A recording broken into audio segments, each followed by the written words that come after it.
So we performed a study. We wanted to look at, hey, how does ASEA affect the allostatic load that people are under? How does it affect their ability from a systemic standpoint to be resilient to the stressors that we're exposed to due to the megatrends that we've been talking about at ASEA for a very long time, thanks to Vertus and Tyler. So Aspen Labs started as a safety study. What we found was they had some capabilities beyond just conducting a safety study, and so we decided, hey, this allostatic concept is important, let's test some markers. So a little bit about this study.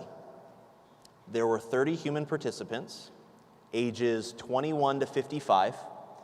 They had to be healthy, meaning no pre-existing conditions, and they were going to take the product for 16 weeks, and we were going to study safety and resilience. When I talk about safety, you guys have heard me talk about, hey, ASEA is 100% non-toxic, 100% non-mutagenic.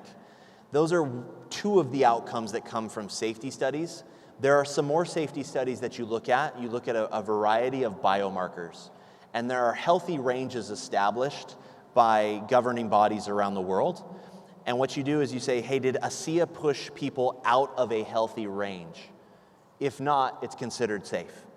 And so those are one category that we looked at during this study, and the other concept was resilience, or this ability to address allostatic load. So some really interesting results here.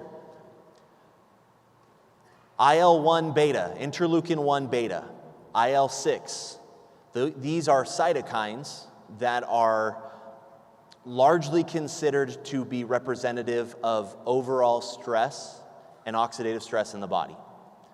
And then underneath that, we have total glutathione, meaning free glutathione in the body.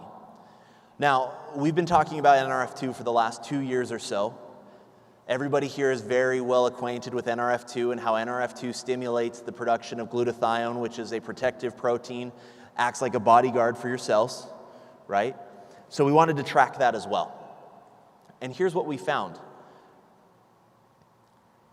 From a baseline to 60 days, you see a 16.6% decrease in IL-1 and a 2.6% decrease in IL-6. Conversely, you see an increase in glutathione. Now that should make some sense, right? What does glutathione do in the body? Combats oxidative stress, right? And IL-1 and IL-6 are markers that indicate the level of oxidative stress. So that makes lots of sense.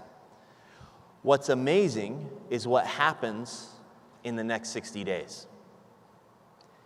86.8% decrease in IL-1 beta.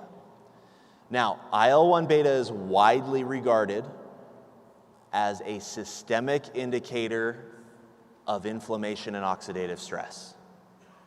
You see an 87% reduction in systemic oxidative stress. I want to make sure that you guys are getting this. Oxidative stress at a systemic level decreases 87% in human trials. Now here's what's interesting. While IL-1 is more broad in its indication of inflammation, IL-6, while being related to overall inflammation and oxidative stress, is also tied to cardiovascular oxidative stress. In fact, patients who, after COVID, experience myocarditis, one of the indicators of myocarditis is an elevated level of IL-6.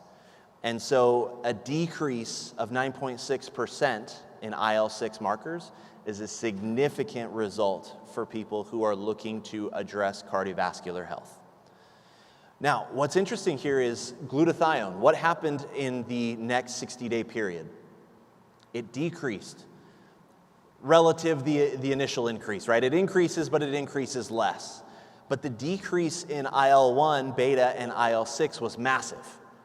So what happened here? I have had many questions over the last 6 months about health challenges where physicians would recommend decreasing glutathione in the body. Okay? You guys are tracking. I see smiles. There is a difference between endogenous formation of glutathione and exogenous supplementation, meaning glutathione that's made within the body and glutathione that is either injected or taken in oral supplementation form. What happens when you supplement glutathione? The body has to use it.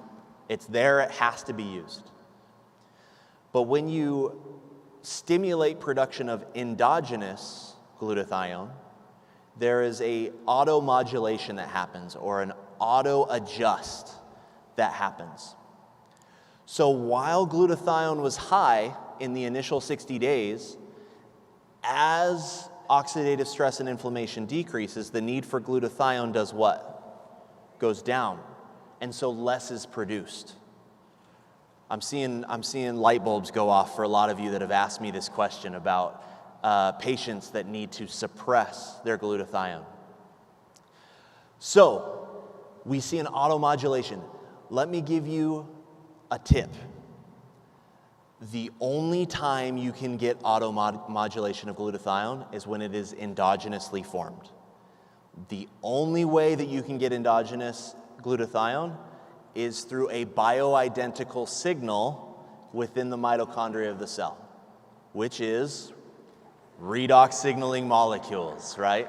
Okay, thanks.